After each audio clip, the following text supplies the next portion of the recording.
Guys, welcome back to my channel. So next problem here in our blind 75 series is this rotate image. Let's start the discussion. It is saying that we'll be given n cross n 2D square matrix representing an image. We have to rotate the image by 90 degrees in clockwise direction. And one thing we need to keep in mind is that we need to rotate the image in place. Means we have to modify the given matrix only.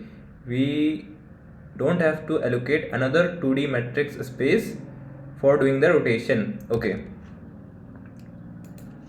अगर हमें ये input मिलता है 1 2 3 4 5 6 7 8 9, तो क्या output देना है हमें? आउटपुट ये देना है कि पहली रो को लीजिए और लास्ट कॉलम बना दीजिए आउटपुट का। 1 2 3 बना दिया, सेकेंड रो ली एंड सेकेंड लास्ट कॉलम बना दिया आउटपुट का, लास्ट रो ली और फर्स्ट कॉलम बना दिया आउटपुट का, और यही हो गया हमारा आंसर। यही हमें रिटर्न करना है। देखिए 7 4 1 8 5 2 9 6 3, यही 7 4 1 सेम है। तो यही एक्सपेक्टेड आउटपुट हमें चाहिए यहाँ पर। और राइट, कैसे आएगा अब ये? अगर हमें स्पेस नहीं लेना है, कांस्टेंट स्पेस कॉम्प्लेक्सिटी में इसे सॉल्व करना है, तो एक काम हम कर सकते हैं कि इसको दो स्टेप में कर सकते हैं। पहले स्टेप में हम क्या करेंगे कि ट्रांसपोज निकालेंगे। ट्रांसपोज हम सभी ने स्कूल में पढ़ ही रखा है। ट्रांसपोज में क्या होता है कि स्वैप कर देते हैं हम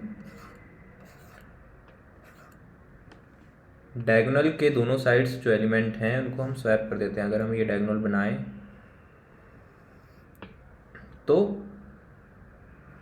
जो एलिमेंट्स डायगोनल के इस तरफ हैं उस तरफ हैं उनको हम स्वैप कर देंगे।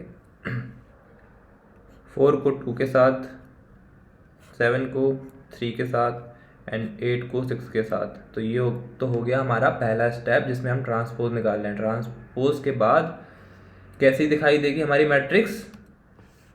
1 तो एज इट इज़ रहेगा, 2 की जगह 4 आ जाएगा, 4 की जगह 2 आ जाएगा, 5 एज इट इज़ रहेगा, 3 की जगह 7 आ जाएगा और 7 की जगह 3 आ जाएगा, एंड यहाँ पर 8 की जगह 6 आ जाएगा, 6 की जगह 8 आ जाएगा एंड 9। ये तो हो गया हमारा पहला स्टेप जिसमें हमने ट्रांसपोज निकाल लिया है। क्या ये आंसर हमारा? नहीं, पर क्या कुछ रिलेशन दिख रहा है इसका आंसर के साथ? हाँ, दिख रहा है। अगर हम सभी रोज को रिवर्स कर दें तो आंसर आ जाएगा। अगर हर एक रो को पकड़कर हम रिवर्स कर देते हैं तो रिवर्स होने के बाद हो जाएगा second step, reverse each row. Then पहली रो को रिवर्स करा, क्या आया? 7 4 1। दूसरी रो को रिवर्स करा, आया 8 5 2। लास्ट रो को रिवर्स करके मिला 9 6 3। यही एक्सपेक्टेड आंसर था और हमें मिल गया। तो हम इसे दो स्टेप में करेंगे। पहले हम ट्रांसपोज निकालेंगे। ट्रांसपोज कैसे निकालेंगे? ट्रांसपोज निकालने के लिए क्या करेंगे कि स्वैपिंग करेंगे। कैसे करेंगे स्वैपिंग? अगर हम देखें इंडेक्सेस, तो पहले वाले एलिमेंट का इंडेक्स होगा 0 0, दूसरे वाले का 0 1, तीसरे वाले का 0 2, ठीक है। And then similarly in the next row it will be 1 0 1 1 and 1 2। Next row में 2 0 शुरू होगा, 2 0 2 1 2 2। तो स्वाइपिंग जिनके बीच में करना है उनके बीच में यहाँ पर रिलेशन फाइंड आउट करने की कोशिश कर रहे हैं, और रिलेशन हमें ये मिला कि 1 0 का स्वाइपिंग हो रहा है 0 1 के साथ। बस आगे पीछे ही तो है, 1 0 है 0 1 है। 2 0 का किसके साथ हो रही है स्वाइपिंग? 0 2 के साथ। ट्रांसपोज निकालने के लिए पहले स्टेप के लिए देख रहे हैं ये, और 2 1 की 1 2 के लिए। तो हमें वो रिलेशन मिल चुका है जिन एलिमेंट्स के बीच में हमें स्वैपिंग करनी है। क्या रिलेशन है?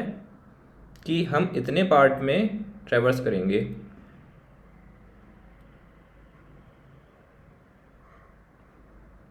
इतने पार्ट में ट्रेवर्स करेंगे। डायगोनल को स्वैप करने की कोई ज़रूरत है नहीं, कुछ चेंज आएगा नहीं। तो इतने पार्ट में अगर हम ट्रेवर्स करेंगे, 0 1 हमें मिलेगा लूप से, 2 लूप लगाएंगे, 0 1 को 1 0 के साथ स्वैप कर देंगे, हो जाएगा वैल्यूज़ दोनों स्वैप हो जाएंगी। 0 2 को 2 0 के साथ कर देंगे, 1 2 को 2 1 के साथ कर देंगे, ट्रांसपोज निकल आएगा, ट्रांसपोज के बाद हर एक रो को विजिट करेंगे और उसको रिवर्स कर देंगे, then will get our answer the given matrix only by making the changes in the given matrix only, it is called in place. यहाँ पर हमने कोई एक्स्ट्रा स्पेस नहीं लिया, गिवन मैट्रिक्स में ही चेंजेस कर दिए, इसको हम बोलते हैं इन प्लेस। तो यहाँ पर इस तरह से इन प्लेस तरीके से हमारा आंसर आ जाएगा और कोई स्पेस नहीं लेना पड़ा, इसलिए स्पेस कॉम्प्लेक्सिटी रहेगी order of 1 that is constant, और टाइम कॉम्प्लेक्सिटी वही रहेगी n क्रॉस n, क्योंकि हम मैट्रिक्स को पूरा प्रोसेस कर रहे हैं। ऑलराइट, चलिए कोड देखते हैं। अब रोज एंड कॉलम्स निकाल लेते हैं। रोज होंगी matrix dot size and columns कितने होंगे, रोज के बराबर होने वाले हैं इस केस में। ठीक है, अब दो लूप लगाते हैं स्वैप करने के लिए। पहली वाली चलेगी रोज में i प्लस प्लस, दूसरी वाली चलेगी कॉलम्स में, और इसको मैं स्टार्ट करूँगा j+1 से। ऐसा क्यों कर रहा हूँ मैं, देखते हैं अभी। देन कॉलम्स j++, ऐसा मैं इसलिए कर रहा हूँ क्योंकि ये आया मैं पहली रो में, कॉलम कहाँ से स्टार्ट करना है 1 से, यहीं से तो स्टार्टिंग करनी है। ठीक है, अब मैं आया हूँ दूसरी रो में जिसका इंडेक्स है 1, तो कहाँ से शुरू करेंगे, कॉलम 2 से शुरू करने वाले हैं, इसलिए मैं कर रहा हूँ j+1, जो कॉलम मिले हमें वो +1 से स्टार्ट हो, इसलिए इतने पार्ट में हम ट्रैवर्स कर लेंगे और इनको आपस में स्वैप कर देंगे।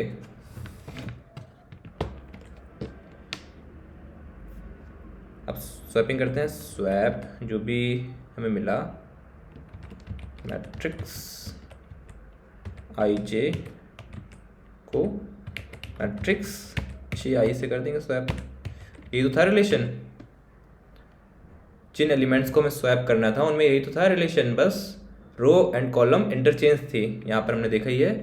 तो बस इस एलिमेंट को लिया और 0 1 है इसका इंडेक्स, 1 0 के साथ इसको स्वैप कर दिया, तो इससे 2 यहाँ पर आ गया और 4 वहाँ पर चला गया, ये हो जाएगा। और ये स्टेप होने के बाद मैट्रिक्स कुछ इस तरह की दिखाई देगी।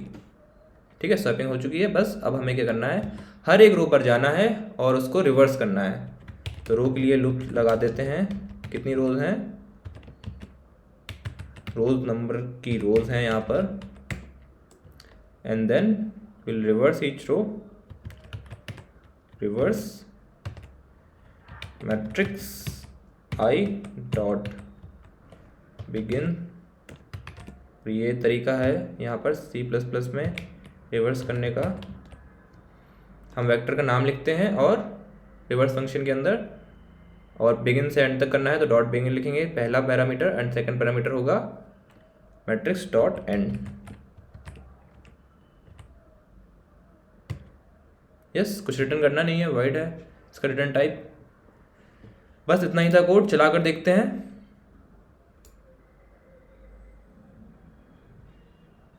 क्या गड़बड़ है,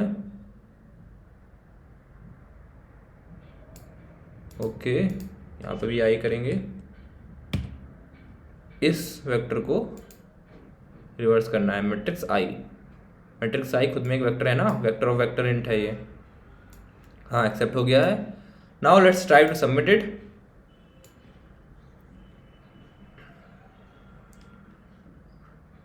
और यहाँ पर ये कोड सक्सेसफुली एक्सेप्ट भी हो चुका है। आई होप आपको एक्सप्लेनेशन समझ में आया होगा। If you like my videos you can consider subscribing my channel. Thank you, will meet next time.